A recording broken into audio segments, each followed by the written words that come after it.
Hello, मैं doctor प्रशांत Thackeray. Chemistry का ये अपना पहला लेक्चर है। बात केमिस्ट्री की अगर करें तो काफ़ी बच्चों को केमिकल रिएक्शंस हो गई, एलिमेंट्स याद कैसे रखना, उसकी टेक्निक, ये सब बातें इवन तो केमिस्ट्री के जो न्यूमेरिकल्स है वो न्यूमेरिकल्स के ऊपर में भी बहुत दिक्कत आती है। डियर स्टूडेंट्स, आप सभी अभी भी जस्ट 10th की एग्जाम देकर आए हो। हाँ, स्टेट बोर्ड के कुछ पेपर बाकी, बट उनको डरने की आवश्यकता नहीं कि जो पेपर्स कैंसिल हो गए तो आप ऑटोमेटिकली 11th में एंट्री करोगे। केमिस्ट्री स्टार्ट करते समय हम लोग बेसिक जो आप फंडामेंटल्स 10th में स्टडी किए, 9th में स्टडी किए, वो केमिस्ट्री को साथ में लेकर हम लोग आगे बढ़ने वाले हैं। कुछ बातें हैं ऐसी जो आपको अगर मैं पूछूं तो उसके आपके आंसर्स कुछ अलग आएंगे, बट रियलिटी कुछ और है। जैसे अगर मैं लिखता हूं HCl और आपसे पूछा तो आपका आंसर रहेगा ये हाइड्रोक्लोरिक एसिड है। Answer wrong. मैंने अगर पूछा कि ये सॉलिड है, लिक्विड है कि गैस है, तो आपका आंसर आएगा लिक्विड। बट सॉरी, ये भी आंसर आपका रॉन्ग है। आपको लग रहा होगा सर हमको तो यही बताया गया है। बिल्कुल, वहां पर आवश्यकता वैसे थी। Actually HCl is not a hydrochloric acid, it is hydrogen chloride. And hydrogen chloride is actually gas, and when this gas is passing through the water, you will get aqueous solution of HCl, and that aqueous solution is called as hydrochloric acid. Only HCl, it is hydrogen chloride. बहुत सारे डिस्कॉन्सेप्ट्स भी हैं। Whenever I ask student कि magnet iron को attract करता है कि iron magnet को अट्रैक्ट करता है, always I am getting the answer magnet iron को अट्रैक्ट करता है। और अगर मैग्नेट आयरन को अट्रैक्ट करता है तो मैं एक रेलवे प्लेटफॉर्म पे गया जहां पर मालगाड़ी खड़ी थी, मैंने अपनी जेब से मैग्नेट निकाला तो वो मालगाड़ी मेरे पास अपने आप आने लगी। ऐसा पॉसिबल नहीं है। Actually it depends upon mass. Magnet iron को अट्रैक्ट करता है, आयरन भी मैग्नेट को अट्रैक्ट करता है। जहां जहां पर मैग्नेटिक प्रॉपर्टीज है वो सब सब्सटेंसेस मैग्नेट से अट्रैक्ट करता है। केमिस्ट्री बोले तो एलिमेंट्स। आज पहले क्लास में एक छोटा सा असाइनमेंट आपको मैं ये दूंगा कि जितने भी एलिमेंट्स है, you study the elements from hydrogen to calcium. The 20 elements with atomic number 1 to atomic number 20 ये आपने पढ़ा है। अब ये फर्स्ट 20 एलिमेंट्स के बाद जो और 10 एलिमेंट्स है वो 10 एलिमेंट्स को आपको और याद रखना है। एंड डेली पापा को, मम्मी को, भाई को, बहन को एक एक बार वो 30 एलिमेंट्स लिटरली देख देख कर पढ़कर बताना है।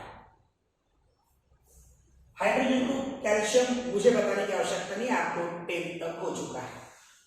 Later on scandium, titanium, vanadium, chromium, manganese, that is from 21, 22, 23, 24, 25।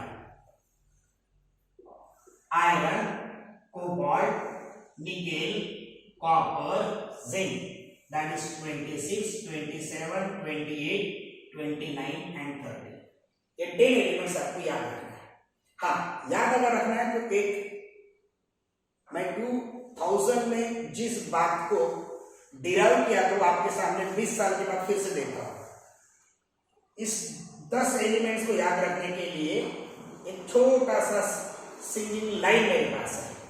स्क T व क्र मन फे को नी कु झन। आपको बोलना है स्क ती व त्र मन फे को नी कु जन, ऐसा बोलते चलिए। दिन में ये मंत्र 10 बार बोलिए, ये एलिमेंट्स आपको आज हमेशा के लिए हो जाएंगे। फिर एक सवाल आता है, सर ये 30 एलिमेंट्स याद रखने से ही हमारी केमिस्ट्री परफेक्ट होगी? सी, आपको अगर एलिमेंट्स पता है तो इन्हीं एलिमेंट्स, दुनिया का कोई भी एलिमेंट हो that is written as x which is a element, z which is an atomic number and a which is a atomic mass number। यानी आपको उस एलिमेंट का एटॉमिक नंबर पता चलेगा, एटॉमिक मास नंबर। आप बोलोगे सर एटॉमिक मास नंबर कैसे पता चलेगा? सी, helium atomic number is 2, make it double, 4 is the atomic mass number। if I am talking about carbon, atomic number is 6, make it double, it is 12, atomic mass number is 12। magnesium, that is 12, atomic number, make it exactly double, so 24 is its atomic mass number। but if I am taking lithium, atomic number is 3, 3 is odd number, and if it is odd number, its double is 6 plus 1, 7, so 7 is the atomic mass number of lithium। if I am talking about sodium, sodium atomic number is 11, 11 is, yes, it is odd number, as it is odd, make it double, 22 plus 1, 23। so क्या पता चल रहा है इससे कि if, and that is up to calcium effects, I am not talking about these elements because these are the D block elements, and for that the policy is different। When the elements are from hydrogen to calcium, if the atomic number is even, double it, you will get its atomic mass number। but if the atomic number is odd, then make a double, add 1, 3 double is 6 plus 1 7, 11 double is 22 plus 1 23, that will be its atomic mass number। but dear friend, some exceptions are there, and the exception is nitrogen, whose atomic number is 7, maybe it is odd number, but its atomic mass is 14, and for hydrogen it is 1।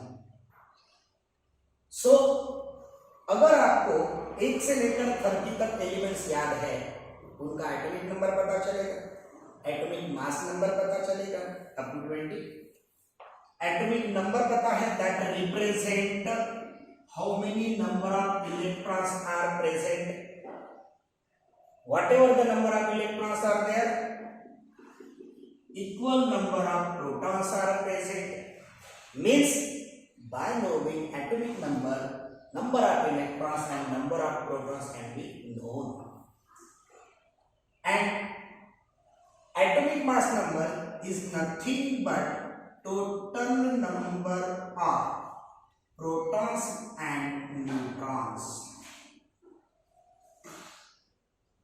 and if you wanted to find out the total number of neutrons, the formula is number of neutrons, that is equal to atomic mass number minus atomic number। Sir इसे apply कैसे करना? सी, चलो sodium का example ले लेते हैं, उसका atomic number 11 is, its Z value is 11 for sodium, atomic mass number, that is A value is 23 for sodium. Then number of neutrons will be A value is 23 minus Z value is 11. You must be perfect in subtraction. 3 minus 1 is 2, 2 minus 1 is 1. So sodium में neutrons कितने हैं? The neutron value of sodium is 12. Let's take another example. Aluminum. Atomic number 13. Very good. 13 is odd number. As it is odd number, its atomic mass is double plus 1. 13 double is 26 plus 1 is 27. Let's find out neutron value for aluminum. Here A value, that is atomic mass number, is 27. Z value, that is atomic number, is 13. So